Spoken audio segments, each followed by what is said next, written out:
Hello friends, basic education channel में आपका स्वागत है। मैं हूं न्योम। तो चलिए आज की क्लास स्टार्ट करते हैं। इस क्लास में हम पंचायती राज व्यवस्था का जो प्रीवियस ईयर का क्वेश्चन है जो 2017 के एग्ज़ाम में आपसे पूछा गया था पंचायती राज से, वो हम सॉल्व करेंगे। ठीक है, तो चलिए आज की क्लास स्टार्ट करते हैं। सबसे पहले देख लेते हैं कि पिछले जो क्लास है उसमें आपसे जो क्वेश्चन पूछा गया था उसका आंसर क्या होगा। क्वेश्चन था, छत्तीसगढ़ पंचायती राज अधिनियम 1993 के अनुसार किस धारा के तहत पंचायत के पदाधिकारी को निलंबित किया जा सकता है।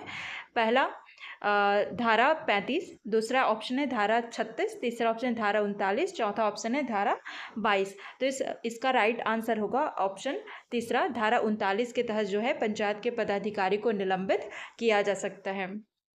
आज का पहला प्रश्न है, सार्वजनिक वितरण प्रणाली के अंतर्गत उचित मूल्य की दुकान की स्थापना, रखरखाव और देखरेख का कार्य कौन करता है। पहला ऑप्शन है ग्राम पंचायत, दूसरा ऑप्शन है जनपद पंचायत के निर्देश पर ग्राम पंचायत, तीसरा है जिला पंचायत के निर्देश पर ग्राम पंचायत, चौथा है राज्य सरकार के निर्देश पर ग्राम पंचायत। तो इसका राइट आंसर होगा ऑप्शन पहला, ग्राम पंचायत के द्वारा जो है उचित मूल्य की दुकान की स्थापना, रखरखाव और देखरेख का कार्य किया जाता है। अगला प्रश्न है, विभिन्न कार्यक्रमों के अधीन हितग्राहियों के चुनाव का अनुमोदन कौन करता है। पहला ऑप्शन है ग्राम सभा, दूसरा ऑप्शन है ग्राम पंचायत, तीसरा ऑप्शन है जनपद पंचायत, चौथा ऑप्शन है जिला पंचायत। तो इसका राइट आंसर होगा ऑप्शन पहला, ग्राम सभा के द्वारा जो है हितग्राहियों का चुनाव किया जाता है। अगला प्रश्न है, ग्राम सभा की परिभाषा के संदर्भ में रिक्त स्थान की पूर्ति कीजिए। ग्राम पंचायत के क्षेत्र के भीतर समाविष्ट किसी खाली स्थान से संबंधित निर्वाचन नामावलियों में पंजीकृत व्यक्तियों से मिलकर बनने वाला कोई निकाय ग्राम सभा है। पहला आदर्श ग्राम, दूसरा वन ग्राम, तीसरा राजस्व ग्राम, चौथा अनुसूचित ग्राम। तो इस प्रश्न का राइट आंसर होगा ऑप्शन बी, 2 या 3, यानी कि जो आपका वन ग्राम है या राजस्व ग्राम है ये आपके रिक्त स्थान में आएगा। यानी ग्राम पंचायत क्षेत्र के भीतर समाविष्ट किसी या तो वन ग्राम या राजस्व ग्राम से संबंधित निर्वाचन नामावलियों में पंजीकृत व्यक्तियों से मिलकर बनने वाला कोई निकाय ग्राम सभा है। ठीक है, अगला प्रश्न है, निम्न में से कौन से कार्य ग्राम पंचायत के द्वारा किए जाते हैं। पहला स्वच्छता, दूसरा सफाई, तीसरा सार्वजनिक नौघाटों का प्रबंध, चौथा ग्रामीण सड़क का निर्माण, पांचवा जनसाधारण के बीच सामान्य चेतना की वृद्धि करना, छठवां आपका एकीकृत ग्रामीण विकास। तो इस प्रश्न का राइट आंसर होगा ऑप्शन सी, 1, 2, 4, 5। ठीक है, यानी जो ग्राम पंचायत है वो स्वच्छता, सफाई, आपका ग्रामीण सड़क का निर्माण और जनसाधारण के बीच सामान्य चेतना की वृद्धि करना, ये सारे जो कार्य है किसके होते हैं, आपके ग्राम पंचायत के होते हैं। किसके होते हैं, ये सारे जो कार्य है वो होते हैं आपके ग्राम पंचायत के। तो इस प्रश्न का राइट आंसर होगा ऑप्शन सी। अगला प्रश्न है, पदेन सदस्यता के विषय में सही क्या है। पहला, समस्त सरपंच जनपद पंचायत के पदेन सदस्य होते हैं। दूसरा, 20% सरपंच जनपद पंचायत के पदेन सदस्य होते हैं। तीसरा, जनपद पंचायत के समस्त अध्यक्ष जिला पंचायत के पदेन सदस्य होते हैं। चौथा, जनपद पंचायत के 20% अध्यक्ष जिला पंचायत के पदेन सदस्य होते हैं। तो इसमें क्वेश्चन में कहा जा रहा है कि सही क्या है। ठीक है, कौन कौन सा कथन सही है, तो देखते हैं कौन सा कथन सही है। पहला है समस्त सरपंच जनपद पंचायत के पदेन सदस्य होते हैं। ये जो कथन है वो गलत है, क्योंकि एक मान लीजिए ये जनपद पंचायत है और इस जनपद पंचायत के क्षेत्र के भीतर जितने भी सरपंच आते हैं, ठीक है, जितने भी ग्राम पंचायत आते हैं और उसके जो सरपंच है उस सरपंच का केवल 20% जो सरपंच होता है वो आपका जनपद पंचायत का पदेन सदस्य होता है। ठीक है, तो ये जो इस कथन में ऑप्शन दूसरा का जो कथन है, ठीक है, दूसरा जो कथन है वो सही है। और अगला है, जनपद पंचायत के समस्त अध्यक्ष जिला पंचायत के पदेन सदस्य होते हैं। ये भी सही है कि एक जिला पंचायत के अंतर्गत जितने भी जनपद पंचायत आते हैं उस जनपद पंचायत के जो अध्यक्ष होते हैं सभी अध्यक्ष जिला पंचायत के पदेन सदस्य होते हैं। तो ये भी कथन हमारा सही हो जाएगा। चौथा, जनपद पंचायत के 20% जो अध्यक्ष जिला पंचायत के पदेन सदस्य होते हैं, ये कथन गलत है, क्योंकि जनपद पंचायत के सभी जो अध्यक्ष होते हैं, अगर किसी क्षेत्र जिला पंचायत क्षेत्र के अंतर्गत जितने भी जनपद पंचायत आते हैं उस सभी जनपद पंचायत के जो अध्यक्ष हैं वो जिला पंचायत के पदेन सदस्य होते हैं। यानी चौथा भी कथन आपका गलत हो जाएगा। तो इस प्रश्न का राइट आंसर होगा ऑप्शन बी 2 और 3। अगला प्रश्न है, ग्राम पंचायत के सरपंच के प्रत्यावर्तन के विषय में सही क्या है? पहला, गुप्त मतदान द्वारा, दूसरा खुला मतदान द्वारा, तीसरा ग्राम सभा में उपस्थित सदस्यों के बहुमत से, चौथा ग्राम सभा में उपस्थित सदस्यों के 2/3 बहुमत से, पांचवा ग्राम पंचायत के समस्त मतदाताओं के बहुमत से। तो इस प्रश्न का राइट आंसर होगा ऑप्शन सी 1 और 5। ठीक है। अगला प्रश्न है, पंचायत वनों के संरक्षण की जिम्मेदारी किसकी है? पहला, वन विभाग का, दूसरा ऑप्शन है ग्राम पंचायत का, तीसरा ऑप्शन है जनपद पंचायत का, चौथा ऑप्शन है जिला पंचायत का। तो जो पंचायत वनों के संरक्षण की जिम्मेदारी होती है किसकी होती है? तो वो है ग्राम पंचायत का होता है, यानी ऑप्शन दूसरा हमारा राइट आंसर होगा। अगला प्रश्न है, राष्ट्रीय ग्रामीण आजीविका मिशन राष्ट्रीय ग्रामीण आजीविका मिशन के पंचसूत्र में क्या सुमेलित नहीं है?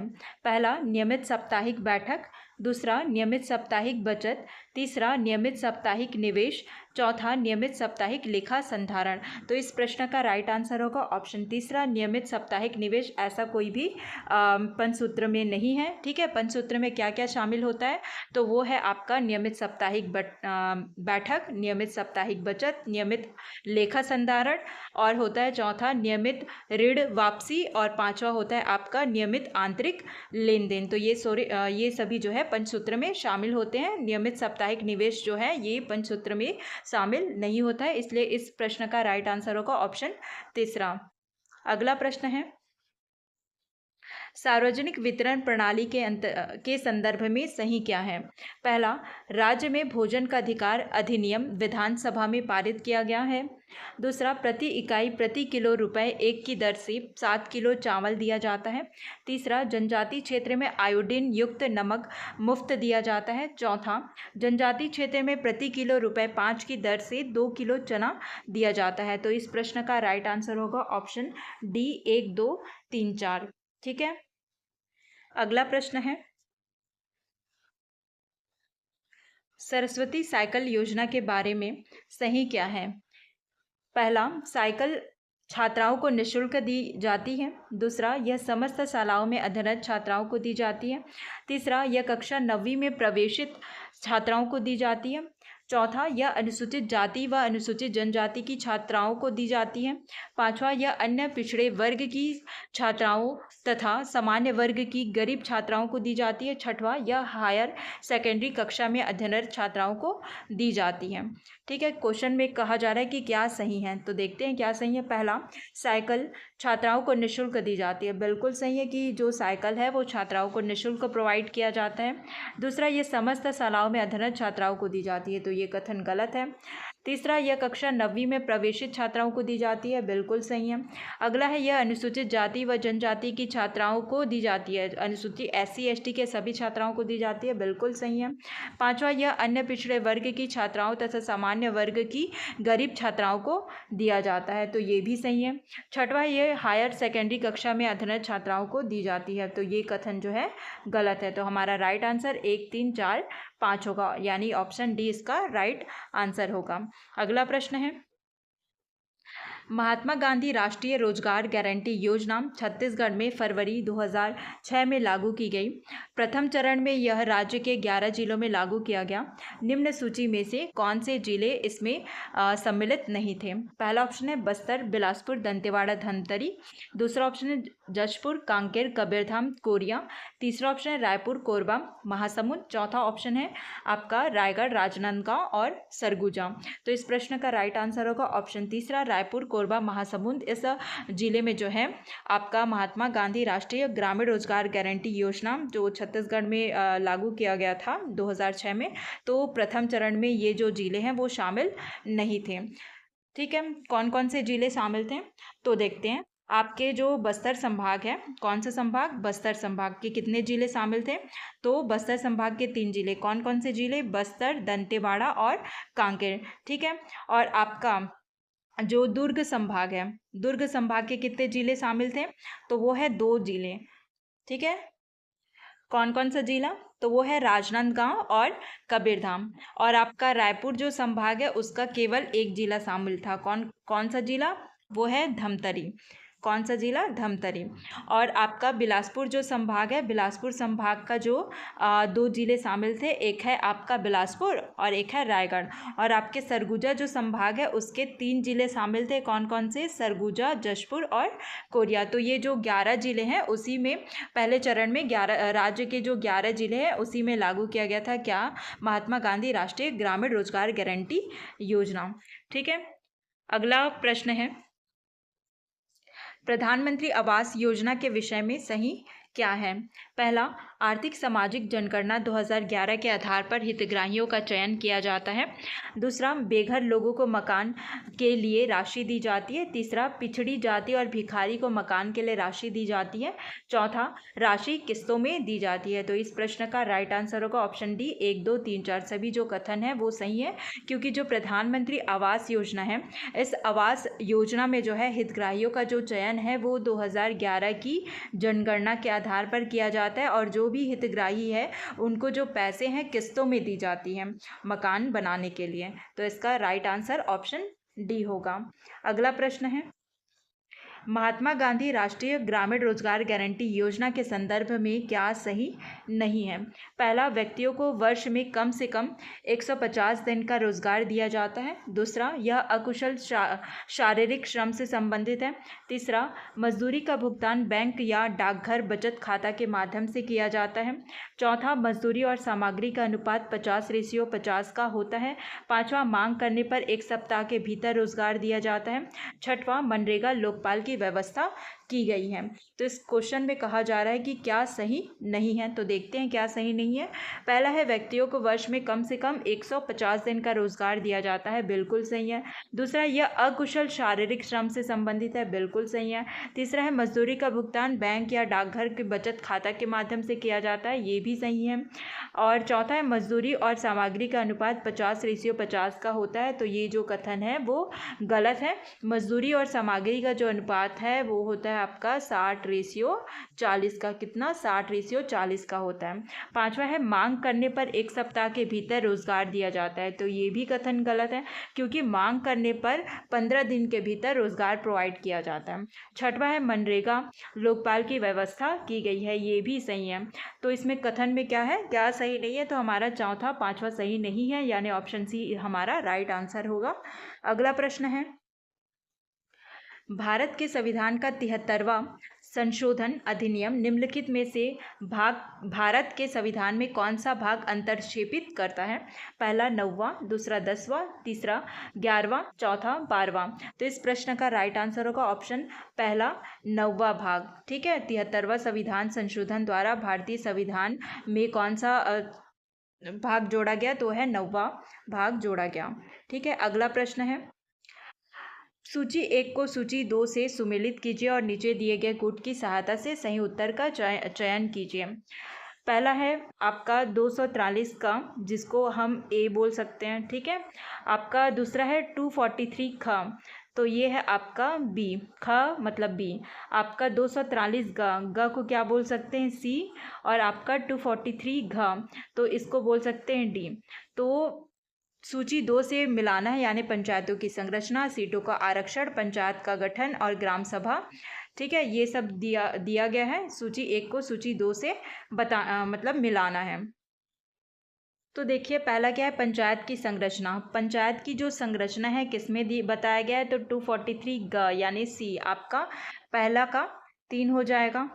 उसके बाद है सीटों का आरक्षण। आरक्षण किस में है? 243 डी में है। डी को क्या बोलते हैं? घ बोलते हैं, यानी ये बी का 4 हो जाएगा। पंचायत का गठन। पंचायत का गठन किस में है?